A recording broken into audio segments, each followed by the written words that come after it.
ته د تیرو په لوري بیا رانغلې ته د تیرو په لوري بیا رانغلې ته د تیرو په لوري بیا رانغلې اوس د تیرو ټولې نقشې بدلېږي یا ورک شول فطري رنګونه د غرو لمنو کې کېږدې بدلېږي سپین کبر د سپویو ګرون ته مازدیګره بدل. السلام علیکم ورحمت الله وبرکاتو. امید ده چې ټول ملګري بخیر یم. جدي یم او روغلی یم سپویو لا تو سره چې څنګه پاته دو ویګا مې ویډیو شیر کړی او بیا ډیرو ملګریو ویلي وو چې طلب کوي خو ما خو به سره ملويږي نو ورسره مجدد دی فضل غنی کډوال دغه به شروع ورو څه خبره به سره کو خبرو چاله مونږ لا ډیر نروسی په پروګرام کې هر کله ویو ډیر زیاته مننه جات خیالي سي تاسو ډیر شکریا ده کوم چې ډیر لری زینا او ډیر لری لوکینه روغل او دا را کاړو وکړلو او مونږ له خپل لاند څنګه وخت روکو ډیر زیاته مننه. بس شاعري هغه مو تقریبا چې د 2009 نه شروع کړی دی په ګل پبلک سکول په مشاعره کې پته شوی یم. تاسو مې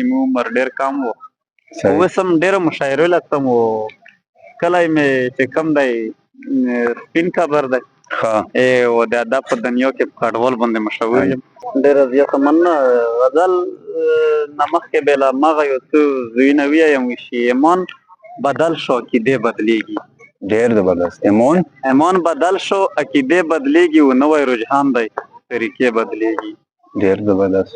ډیر مننه. او ته د تیرو په لوري بیا رانغلې ته د تیرو په لوري بیا رانغلې اوس د تیرو ټولې نقشې بدلیږي. دا خو یو ځل بیا وایم. ډیر مننه. ته د تیرو په لوري بیا رانغلې اوس د تیرو ټولې نقشې بدلیږي. د دنیا ورک شول فطري رنګونه د دنیا ورک شول فطري رنګونه د غرو لمنو کې کېږدې بدلیږي.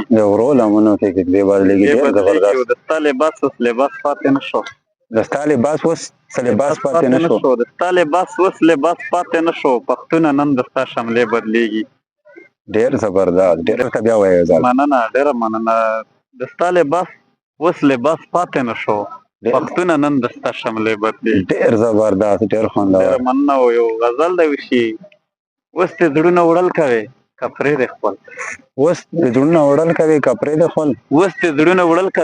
د خپل او هغه څه خندل کوي کپرې د خپل. ډیر زبردست. ډیر زبردست. تل به چې ولاړه اینې ته وي او ځان سینګارول کوي کپرې د خپل. ډیر زبردست. ډیر خوندور. ګلې په نازونو او نخرو سره او خونه ورانول کوي کپرې د خپل. اوس هم د سپرلي په مازدیګر باندې سترګې تورول کوي کپرې د خپل. ډیر خوندور. ډیر زبردست. په بلاګانو سترګو تګولې او هغه څه خوړل کوي کپرې د خپل.